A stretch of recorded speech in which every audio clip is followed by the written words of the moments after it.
Hey friends, hi hello வணக்கம். Civil services exam மாதிரியான ஒரு எக்ஸாமுக்கு நம்ம ப்ரிப்பேர் பண்ண ஸ்டார்ட் பண்ணும்போது இந்த ஜேர்னியில் நம்ம ஜஸ்ட்டு அந்த எக்ஸாமுக்கு தேவையான விஷயங்கள் மட்டும் படிக்க மாட்டோம். அதை தவிர நிறைய ஸ்கில் செட்டை நமக்கு தெரியாமல் நம்ம டெவலப் பண்ணிப்போம். அதில் ஒரு முக்கியமான ஸ்கில் செட்டை பற்றி தான் இப்போ நம்ம பார்க்க போவோம். ஸோ அதுதான் notes making. So notes make பண்ணணும் அப்படிங்கிறது நம்ம யூஸ்வலாக காலங்காலமாக பண்ண விஷயங்கள் தான். ஸ்கூல்ஸ் காலேஜஸ்லலாம் பண்ணுவோம். அண்ட் முக்கியமாக மற்றவங்க நோட்ஸ் வாங்கி படிக்கிறதுனா அது செம ஜாலியாக தான் இருக்கும். பட் உண்மையிலேயே நீங்கள் எடுக்கிற நோட்ஸை நீங்கள் படிக்கிறதுக்கும் மற்றவங்க நோட்ஸை நீங்கள் எடுத்து படிக்கிறதுக்கும் there is a huge difference. So கண்டிப்பாக நம்ம எடுக்கிற நோட்ஸை படிக்கிறது தான் ஒரு கரெக்டான விஷயமா இருக்கும். அண்ட் இப்போ நோட்ஸ் எடுக்கிறதுலேயே பல டவுட்ஸ் இருக்குது. நான் நோட்ஸ் எடுக்கணுமா வேணாமா, அப்படி எடுத்தால் எப்படி எடுக்க, எது பெஸ்ட் ப்ராக்டிஸ், இந்த மாதிரியான பல விஷயங்கள் நம்ம மைண்டில் ஓடிட்டு இருக்கும். அது எல்லாத்துக்கும் எனக்கு தெரிஞ்ச விஷயங்களை உங்கள்கிட்ட சொல்கிறதுக்காக தான் இந்த பர்டிகுலர் வீடியோ. இல்லை சில டெக்னிக்ஸ் நான் சொல்கிறேன், எதெல்லாம் எல்லோரும் ஃபாலோ பண்ணுறாங்க அண்ட் அதில் உங்களுக்கு எது சூட் ஆகலாம் ஆகாமல் போகலாம் எல்லா விஷயங்களையும் சொல்கிறேன். அதில் என்னென்ன தப்புகள் நீங்கள் பண்ணிக்கக்கூடாதுன்னு சொல்கிறேன். ஸோ எல்லாத்தையும் நோட் பண்ணி வச்சுக்கிட்டு நோட்ஸ் எடுக்க ஸ்டார்ட் பண்ணுங்கள். That's it. Okay, so we'll actually start. First of all, note making டெக்னிக்ஸை பொறுத்த வரைக்கும் நீங்கள் நிறைய மெத்தட்ஸில் நோட்ஸ் எடுக்கலாம். ஸோ ஜென்ரலி நம்ம என்ன பண்ணுவோம், ஸ்கூல்ஸ்லாம் பண்ணுற மாதிரி ஒவ்வொரு சப்ஜெக்ட்டுக்கு ஒவ்வொரு நோட் போடுவோம். பட் இப்போ நீங்கள் இன்ஸ்டியூட்லாம் போய் படிக்கிறீங்க, இல்லை ஏதாவது கிளாஸ் அட்டன் பண்ணுறீங்க அப்படின்னா ஆப்வியஸ்லி நீங்கள் எல்லா நாளும் சொன்ன கிளாஸே தான் நடக்கும்னு கிடையாது. அட் டைம்ஸ் கிளாஸ் மாற்றி நடக்கும்போது நீங்கள் ரஃபாக ஏதோ பேப்பரில் எழுதிட்டு வருவீங்க.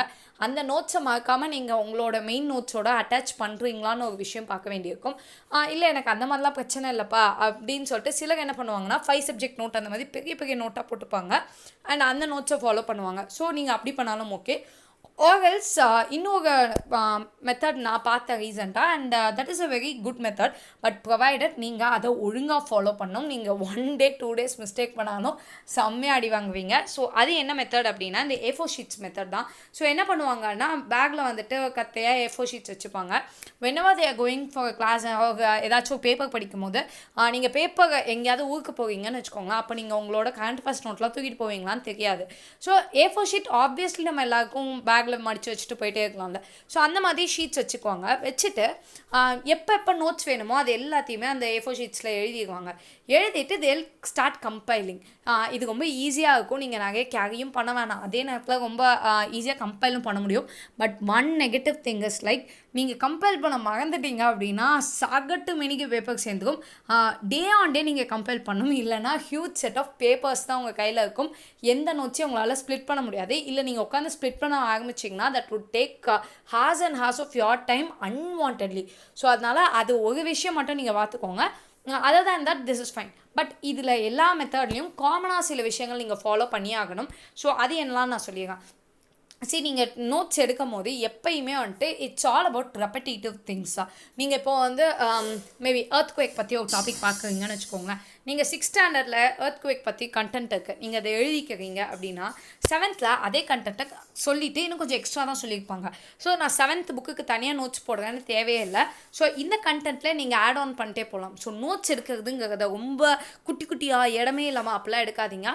One common method what people follow is like அவங்களோட பேஜில் like 3/4 of the page or even பாதி பேஜுக்கோ கோடு போட்டுருவாங்க. ஸோ கோடு போட்டதுக்கு லெஃப்ட் சைடில் மட்டும்தான் அவங்க எழுதுவாங்க. ரைட் சைட் காலியாகவே இருக்கும்.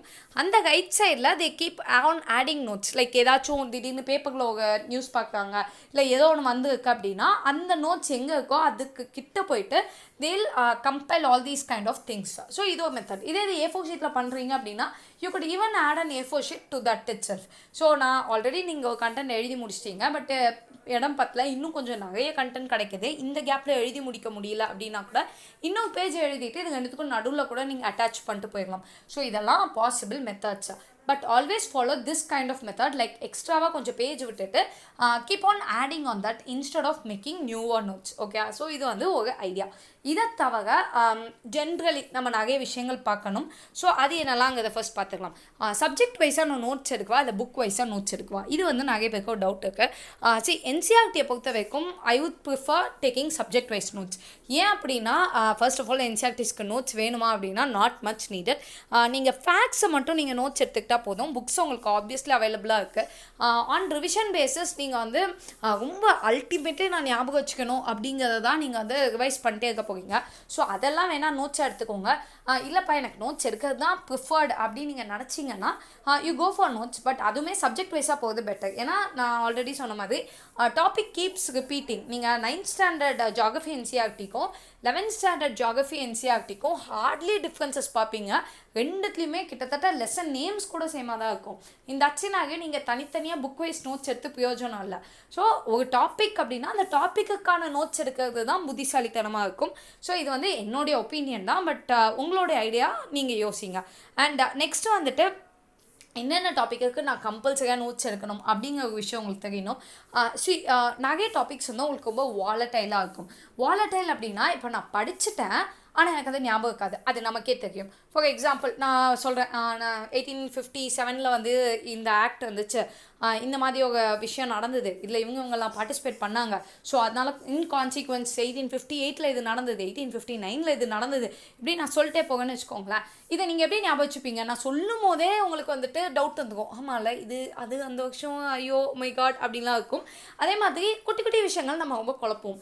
So battle of Plassey, battle of Buxar, இது ரெண்டும் எந்த வருஷம் நடந்துச்சு அப்படின்னாலே அந்த பாயிண்ட்ல நம்ம கன்ஃபியூஸ் ஆகிடுவோம். இது ஃபஸ்ட் நடந்ததா இல்லை அது ஃபஸ்ட் நடந்ததா அப்படின்னு சொல்லிட்டு. ஸோ இதெல்லாம் உங்களுக்கே தெரியும் எங்கே கன்ஃபியூஸ் ஆவீங்கன்னு. இதெல்லாம் கம்பல்சரியாக நீங்கள் நோட்ஸ் எடுத்தாகணும். ஸோ அப்படியா, அப்படின்னா ஹிஸ்ட்ரினா நான் நோட்ஸ் எடுக்கணுமா, அப்போ ஜாகிரஃபினா வேணாமா? அப்படி கிடையாது. இப்போ ஜாகிரஃபியில் வந்துட்டு சில எக்ஸாக்ட் பாயிண்ட்ஸ் இருக்கும். ஃபார் எக்ஸாம்பிள் மேபி இந்த இடத்துல இந்த எர்த்குவேக் வந்துச்சு, ஒரு எர்த்குவேக்கோடைய ரிக்டர் இவ்வளோ இருந்துச்சு அப்படின்னா அது ரொம்ப ஹை இன்டென்ஸ் எர்த்குவேக்னு சொல்லுவாங்க. ஸோ அந்த மாதிரிலாம் இருக்கும் போது அந்த ஃபேக்ட்டு கண்டிப்பாக நீங்கள் மாற்றி எழுதக்கூடாது. எழுதிட்டா அது தப்பாயிடும். கரெக்டாக? ஸோ இந்த மாதிரி ஒரு ஆப்வியஸான விஷயங்களுக்கு நீங்கள் கொஞ்சம் எம்ஃபசைஸ் கொடுக்கணும். இது எது அன்வான்ட் கண்டென்ட்டாக இருக்கும் இதே டாபிக்ஸில் அப்படின்னு பார்க்கும்போது அந்த இடத்துல என்ன ஆச்சு தெரியுமா, அவங்க வந்தாங்களா, அவங்க வந்ததுனால என்னாச்சு தெரியுமா, இதுவும் புக்ஸில் கொடுத்துருப்பாங்க. நீங்கள் அதை எழுதாதீங்க, ஆன்சர் ரைட்டிங்கில் அதை எழுதாதீங்கன்னு நான் சொல்லலை. ஆனால் அவங்க நோட்ஸில் அது இருக்கக்கூடாது. ஸோ என்னென்ன டாபிக்ஸ் உங்களுக்கு கம்பல்சரி அப்படிங்கிறத நீங்கள் தான் டிசைட் பண்ணணும். எதோ உங்களுக்கு வாலட்டைலாக இருக்கும், எனக்கு மறக்கக்கூடிய வாய்ப்பு இருக்குன்னு உங்களுக்கு தோணுதோ அதுக்கு ஹையர் லெவல் ப்ரையாரிட்டி கொடுத்துட்டு அதெல்லாம் நீங்கள் நோட்ஸில் மேக் பண்ணுங்கள். ஓகே? ஸோ இது வந்து பேசிக்கான விஷயம். And don't write everything. நீங்கள் புக்கை திரும்ப நோட்ஸில் எழுதி வைக்கணும் அப்படின்னா ஆப்வியஸ்லி அதுக்கு நீங்கள் புக்கே படிச்சுட்டு போய்க்கலாம். நோட்ஸ் மேக்கிங்க்கு டைம் ஸ்பெண்ட் பண்ண தேவையே இல்லை. So crux of it, like நீங்கள் வந்துட்டு ஒரு 10 பேஜ் படிக்கிறீங்கன்னா அதுக்கு உங்களுக்கு ஒரு 1/2 பேஜ் தான் இல்லை 1 பேஜ் நோட்ஸ் இருக்கணும். அதுவும் நான் சொன்னேன் அந்த கேப் எல்லாம் விட்டுமே 1 பேஜ் நோட்ஸ் இருந்தால் போதும். அப்போ யோசிச்சுக்கோங்க எவ்வளோ கம்மியாக நீங்கள் நோட்ஸ் எடுக்கணும்னு. நீங்கள் கான்செப்டை புரிஞ்சுக்கிறீங்க, கான்செப்டை படிச்சுக்கிறீங்க, அந்த நோட்ஸை கோத்ரூ பண்ணும் போதே உங்களுக்கு அந்த கான்செப்டை மறுபடியும் மைண்டில் வந்துடணும். ஸோ அந்த அளவுக்கு நீங்கள் நோட்ஸ் எடுக்க கற்றுக்க போவீங்க. ஓகே? அண்ட் நெக்ஸ்ட் கொஸ்டின் என்ன வருது அப்படின்னா, ப்ரிலிம்ஸ்க்கு நான் தனியாக நோட்ஸ் எடுக்கணும், மெயின்ஸ்க்கு தனியாக நோட்ஸ் எடுக்கணுமான்னு. நோ, இதை நீங்கள் பண்ண வேணாம், பண்ணக்கூடாது. ஏன் அப்படின்னா ஆப்வியஸ்லி ப்ரிலிம்ஸ்க்கு வந்துட்டு பேட்டில் ஆஃப் பக்ஸர் வேக வருஷமோ மெயின்ஸுக்கு வேக வருஷமோ நடக்க போதா? இல்லவே இல்லை. ப்ரிலிம்ஸில் கேட்கும் போது கொஸ்டின் எப்படி கேட்பாங்க, ஸோ பேட்டில் ஆஃப் பக்ஸர் இந்த இவங்களுக்கும் நடந்ததா அப்படின்னு கேட்கலாம். அவல்ஸ் யாருக்கும் நடந்ததுன்னு கேட்கலாம். இதே இந்த மெயின்ஸில் எழுதும் போது என்ன கேட்கலாம், so what was the reason for battle of Buxar and explain the consequences அப்படின்னு கேட்கலாம். ரெண்டும் அல்டிமேட்லி ஒரே கொஸ்டின் தான், கேட்கக்கூடிய விதங்கள் தான் மாறுபடுது. ஸோ அதனால் நீங்கள் அதை ஸ்ப்ளிட் பண்ண வேணாம். அடுத்த டவுட் என்னவா இருக்கும்னா, நான் GS 1 2 3 4ன்னு ஸ்ப்ளிட் பண்ணி நோட்ஸ் எடுக்கவா அப்படின்னு சொல்லிட்டு. இது முக்கியமாக கரண்ட் அஃபேர்ஸில் இந்த டவுட்ஸ்லாம் வரும். சரி, நீங்கள் அப்படி ஸ்ப்ளிட் பண்ணாதீங்க. அகைன் அதுவும் ஒரு சப்ஜெக்ட்டுக்கு கீழே தான் வருது. சொல்லப்போனால் சிலது பேன் சப்ஜெக்ட்ஸ், லைக் எல்லா சப்ஜெக்ட்டையும் இன்டகிரேட்டடாக வச்சு வரும். ஃபார் எக்ஸாம்பிள் இப்போ பேட்டில் ஆஃப் பக்ஸரே எடுத்துக்கோங்களேன். பேட்டில் ஆஃப் பக்ஸர் எதனால அந்த இடத்துல நடந்துச்சு அப்படிங்கிற கேள்வி ஜியாகிரஃபி ரிலேட்டடாக இருக்கும். எப்படி நடந்துச்சு, எப்படி இந்தியாவை இம்பேக்ட் பண்ணிச்சு அப்படிங்கிறது உங்களுக்கு பொலிட்டி ரிலேட்டடாக வரும். அல்டிமேட்லி அந்த கொஸ்டின் ஹிஸ்ட்ரி ரிலேட்டடாக இருக்குது. ஸோ சில டாபிக்ஸை உங்களால் இந்த டாபிக் தான், இது இந்த சப்ஜெக்ட் தான் அப்படின்னு உங்களால் ஸ்பெசிஃபைவே பண்ண முடியாது. இது ஒரு எக்ஸாம்பிளுக்கு தான். ஸோ கரண்ட் அஃபேர்ஸும் உங்களுக்கு அப்படி தான். ஒவ்வொரு விஷயமும் வாட் எவர் ஹேப்பனிங்ஸ் நீங்கள் பார்க்குறீங்க அப்படின்னாலுமே அதுக்கு பக்கத்தில் ஒரு ஹிஸ்ட்ரி இருக்கும். இப்போ எஸ் பேங்க் க்ரைசிஸ் அப்படின்னா எஸ் பேங்க்குன்னு ஒரு ஹிஸ்ட்ரி இருக்குது. அந்த க்ரைசிஸ், இந்த மாதிரி க்ரைசிஸ் இதுக்கு முன்னாடி நடந்திருக்கா, எப்படி நடந்திருக்கு, எப்படி இம்பாக்ட் பண்ணியிருக்கா, அந்த மாதிரியான விஷயங்களுக்கு எஸ் பேங்க் அப்படிங்கிறத கேட்டோடனே உங்களுக்கு எக்கனாமி அப்படின்னு ரிலேட் ஆகும். பட் அதை தாண்டி நிறைய விஷயங்கள் உங்களுக்கு இன்ஃப்ளூயன்ஸ் ஆகும், நம்மளுடைய லா எப்படி இருக்குது, லா படி இதில் ஒவ்வொருத்தருக்கும் என்னென்ன விஷயங்கள் கிடைக்கலாம், பொலிட்டிக்கலி இது எப்படி இன்ஃப்ளூயன்ஸ் ஆகுது, இந்த மாதிரியான பல ஃபேக்டர் நமக்கு அந்த ஒரு கிரைசிஸ் கொடுத்துக்கும்.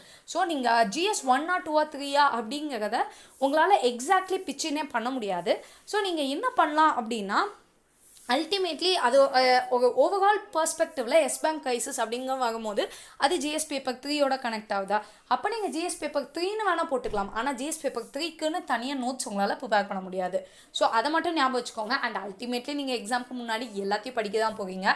ஸோ அதனால நீங்கள் தனித்தனியாக நோட்ஸ் எடுக்கிறதுல கான்சென்ட்ரேட் பண்ணுறதை விட என்னை பொறுத்த வரைக்கும் நீங்கள் அந்த இஷ்யூவில் கான்சென்ட்ரேட் பண்ணிங்கன்னா உங்களுக்கு ரொம்ப ஈஸியாக இருக்கும்.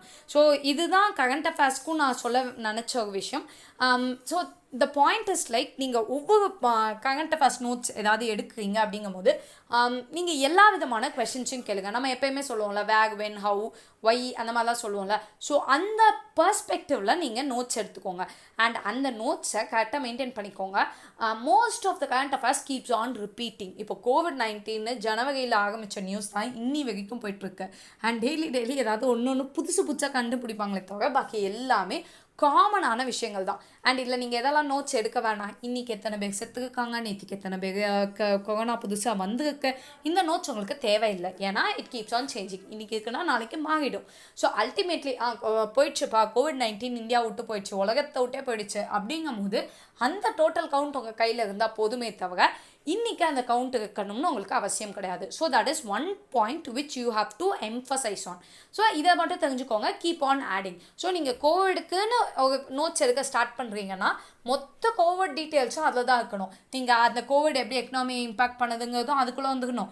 கோவிட்னால அடுத்து பொலிட்டிக்கலாக என்னென்ன இன்ஃப்ளூயன்சஸ் இருக்கலாம், அவல்ஸ் பாலிசியில் நிறைய சேஞ்சஸ் இருக்கலாம், இல்லை டிசாஸ்டர் மேனேஜ்மெண்ட் இந்த மாதிரி ஏதாச்சும் மீட்டிங் போட்டிருப்பாங்க, அந்த டீட்டெயில்ஸும் கோவிடுக்கு கீழே தான் வரும். அதே நேரத்தில் இதுக்கு முன்னாடி ஹிஸ்ட்ரியில் இந்த மாதிரி வந்திருக்கா, இப்போ மார்க்ஸ் வந்திருக்கு, சார்ஸ் வந்திருக்கு, இந்த மாதிரிலாம் நம்ம பேசுவோம்ல, அதுவும் இந்த கோவிட் கீழே தான் இருக்கும். அப்போது பேஸ்ட் ஆன் த நியூஸ் தான் நீங்கள் வந்துட்டு செக்ரிகேட் பண்ண முடியுமே தவிர அது ஜஸ்ட்டு இந்த சப்ஜெக்ட் அதனால் நான் செக்ரிகேட் பண்ணுறேன்னு பண்ணக்கூடாது. ஓகே. ஸோ ஒவ்வொரு டாப்பிக்கையும் கன்சிடர் இன் ஆல் பர்ஸ்பெக்டிவ்ஸ், வரக்கூடிய நியூஸ் எல்லாத்தையுமே கலெக்டிவாக ஸ்டோர் பண்ணுறதுக்கு பார்த்துக்கோங்க. இதுதான் உங்கள் நோட்ஸ் உங்களுக்கு செஞ்சு கொடுக்க போகுதே தவிர நீங்கள் வந்துட்டு ஜஸ்ட் லைக் தட் ஓகே நானும் நோட்ஸ் எடுக்கிறேன்னு எடுத்தீங்கன்னா கண்டிப்பாக பிரயோஜனம் கிடையாது. நிறைய பேசிட்டோன்னு நினைக்கிறேன். எக்கச்சக்க இன்புட்ஸ் எனக்கு தெரியும். பட் அவ்வளோ இம்பார்ட்டன்ட் நோட் மேக்கிங் டாபிக், அதுக்காக தான் நான் சொல்கிறேன். Think of it, okay? And I'll also share few to-do stuffs and not to-do stuffs. First thing is make a note so precise. நீங்கள் அப்படியே 100 பக்க பேஜுக்கு நோட்ஸ் எடுத்துட்டீங்கன்னா செம்ம கான்ஃபிடென்ட்டாக ஃபீல் ஆகும், ஆனால் ரிவைஸ் பண்ணவே முடியாது. ஸோ குட்டியாக நோட்ஸ் எடுத்துக்கோங்க, ரொம்ப ஆர்கனைஸ்டாக வச்சுக்கோங்க. எந்த நோட்ஸ் எங்கே இருக்குங்கிறது உங்களுக்கு தெரியணும். பிட்டு எழுதுறது மேட்ரு இல்லை, அந்த பிட்டில் எங்கெல்லாம் இருக்குது அப்படிங்கிற மாஸ்டர் பிட்டு கையில் இருக்கிறது தான் விஷயம். So maintain extra page for that. Like எந்தெந்த நோட்டில் நான் என்னென்ன டாபிக்ஸ் எடுத்துக்கேன் அப்படின்னு சொல்லிட்டு. ஏன்னா திடீர்னு நீங்கள் குவிக்காக ரிவைஸ் பண்ணும் அப்படின்னா கூட எக்ஸாக்டாக அந்த நோட்டில் அந்த பேஜ் ஓப்பன் பண்ணி உங்களுக்கு ரிவைஸ் பண்ண தெரியணும். இல்லை நீங்கள் A4 ஷீட் மெத்தட் நான் சொன்னதை ஃபாலோ பண்ணுறீங்க அப்படின்னாலும் keep it organise and keep it updated. So whenever you see a news go back and அந்த நோட்ஸை நீங்கள் அப்டேட் பண்ணுங்கள். புதுசாக நோட்ஸ் எடுத்துகிட்டே இருக்காதீங்க. It's like that is not going to help you in any way. And also very important, notes எடுக்கிறது விஷயம் இல்லை, revise பண்ணுறது தான் விஷயம். நீங்கள் இவ்வளோ டைம் ஸ்பெண்ட் பண்ணி நோட்ஸ் எடுத்துகிட்டு கடைசியாக ரிவைஸே பண்ணல அப்படின்னா அதுக்கு நீங்கள் அவ்வளோ டைம் ஸ்பெண்டே பண்ணியிருக்க வேணாம். ஜஸ்ட் திரும்ப படிச்சுட்டே கூட இருந்திருக்கலாம். So keep that in mind and have a constant revision. Okay. So not to டூவில் ஆப்வியஸ்லி அதே விஷயங்களோட ரிவர்ஸ் தான் வரப்போகுது. நீங்கள் ரிவைஸ் பண்ணாமல் இருக்கிறது தான் இருக்கிறதுலே மிகப்பெரிய தப்பு. ஸோ நோட்ஸ் எடுத்துட்டீங்க அப்படின்னா ஸ்டார்ட் ரிவைசிங். வீக்லி ஒன்ஸ் அதுவும் உங்கள் எல்லா நோட்ஸையும் நீங்கள் ரிவைஸ் பண்ணணும். ஸோ அப்போது நீங்கள் யோசிப்பாங்க எவ்வளோ குட்டியாக நீங்கள் நோட்ஸ் எடுத்தால் தான் உங்களால் ரிவைஸே பண்ண முடியும். ஃபர்ஸ்ட் வீக்கு ஓகே ஈஸியாக பண்ணிடலாம், செகண்ட் வீக் தேர்ட் வீக்லாம் கூட பண்ணிடலாம். ஃபோர்த் வீக் ஃபிஃப்த் வீக் பார்க்கும்போதே நீங்கள் நிறைய நோட்ஸ் வச்சுருப்பீங்க. அப்போது நீங்கள் ஆல்ரெடி ஃபர்ஸ்ட் எடுத்த நோட்ஸ் எல்லாம் 3 வீக்ஸ் படிச்சிருந்தீங்கன்னா அதெல்லாம் ரிவைஸ் பண்ண உங்களுக்கு ஹார்ட்லி 30 மினிட்ஸ் ஆகும். பாக்கி அந்த வீக்கோட புதுசான விஷயங்கள் தான் நீங்கள் வந்துட்டு திரும்ப ரிவைஸ் பண்ண போவீங்க. So revision is the key for UPSC. Have that in mind. Revision இருந்தால் தான் ரிட்டென்ஷன் இருக்கும். ஸோ அதனால் keep on revising, okay, and don't spend too much time in making notes. So நிறைய பேர் என்ன பண்ணுவாங்கன்னா blue colour pen, black colour pen, green colour pen, red colour pen, எல்லா colour பென்னையும் எடுத்து நோட்ஸ் எழுதுவீங்க. உங்கள் நோட்ஸ் நீட்டாக இருக்கணும், பட் உங்கள் நோட்ஸ் அழகாக அப்படியே செம்ம கலர்ஃபுல்லாக இருக்கணும்னு அவசியம் கிடையாது.